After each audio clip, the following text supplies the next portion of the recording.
जी, इमरान खान साहब क्या कह रहे हैं कि जी कोरोना आया तो बड़ा ज़ोर लगाया गया कि सब कुछ बंद कर दें। किसी ने कहा कि मुझे कुछ पता नहीं है, किसी ने कहा कि जी एफआईआर काट दो, ये लॉकडाउन नहीं कर रहा है। पूरी दुनिया ने क्या किया जी कि पूरी दुनिया ने कोरोना की सूरत हाल को कंट्रोल करने पर पाकिस्तान की तारीफ की।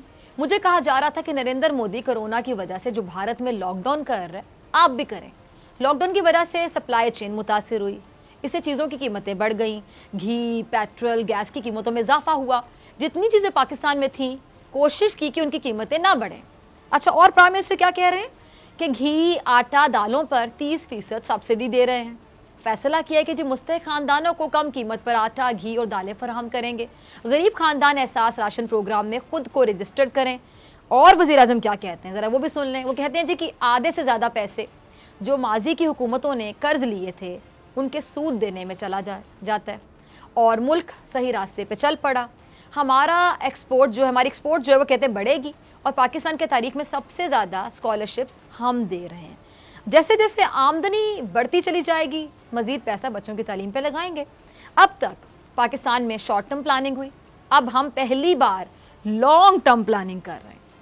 अब हुकूमत इस बात का एतराफ़ तो कर रही है कि महंगाई बढ़ी है, लेकिन हुकूमत साथ ये भी कह रही है कि पाकिस्तान अब भी दुनिया के मुकाबले में सस्ता तरीन मुल्क है। सस्ता नहीं, सस्ता तरीन मुल्क है। और आलमी सतह पर महंगाई का जो हाल है वो पाकिस्तान से भी बदतर है। लेकिन ऑपोजिशन किसी सूरत भी हुकूमत को इस मामले में स्पेयर करने के लिए तैयार नहीं है और हुकूमत का ख्याल है उनको अपनी सियासत चमकाने का मौका महंगाई से बेहतर और क्या मिलेगा। इसीलिए ऑपोजिशन को महंगाई बढ़ने की जो माकूल वजह है वो भी समझ नहीं आ रही है। शौकत तरीन साहब महंगाई और मईशत पर बार बार गुफ्तगू करके आम लोगों को समझाते रहते हैं और अपोजिशन के प्रोपेगेंडे के असर को ज़ायल करने की कोशिशों में भी लगे रहते हैं। एक ऐसी कोशिश उन्होंने दोबारा की, ज़रा क्लिप देखिएगा, सुनिएगा।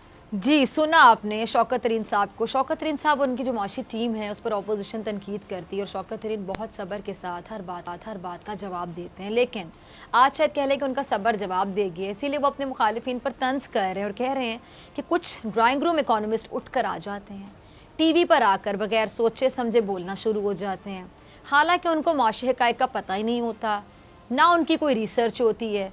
अच्छा नाज़रीन, आपको याद होगा जब हुकूमत ने अपनी ग्रोथ रेट 3% से ज़ायद होने का ऐलान किया था तो उस वक्त मिफ्ता इस्माइल समेत जो दीगर रहनुमा हैं उन्होंने सवालात उठाए थे कि ऐसा कैसे हो सकता है कि ग्रोथ रेट बढ़ जाए, क्योंकि ऑपोजिशन को ये लगता था कि मईशत के हालात बहुत ही बुरे हैं, डॉलर बेकाबू है और ऐसे में ग्रोथ रेट कैसे बढ़ सकती है।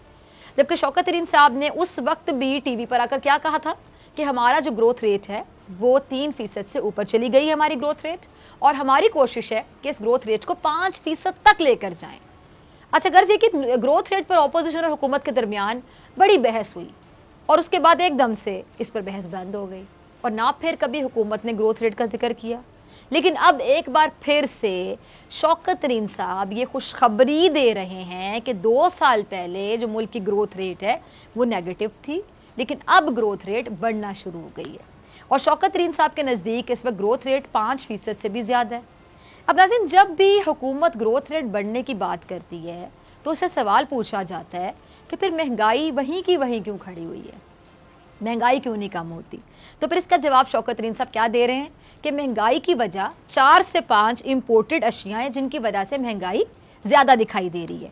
जबकि अगर आप इन 4 से 5 इम्पोर्टेड अशिया को निकाल दें तो लोकल सतह पर महंगाई पिछले साल से बहुत कम हुई है। यानी मुशीर ख़जाना इम्पोर्टेड अशिया की कीमतों को महंगाई की जड़ करार दे रहे हैं, क्योंकि इनके बकौल आलमी मार्केट में जो अशिया की कीमतें वो बढ़ी हैं। इसीलिए पाकिस्तान जब इन अशिया को इम्पोर्ट करता है तो महंगाई बढ़ती है। और शौकत तरीन इसी बात की तरफ इशारा करते हुए कह रहे हैं कि महंगाई का तो शोर डाला जा रहा है, लेकिन महंगाई कहाँ नहीं हुई है। अमेरिका जैसे मुल्क में महंगाई 1% से बढ़कर 8% तक जा पहुंची है।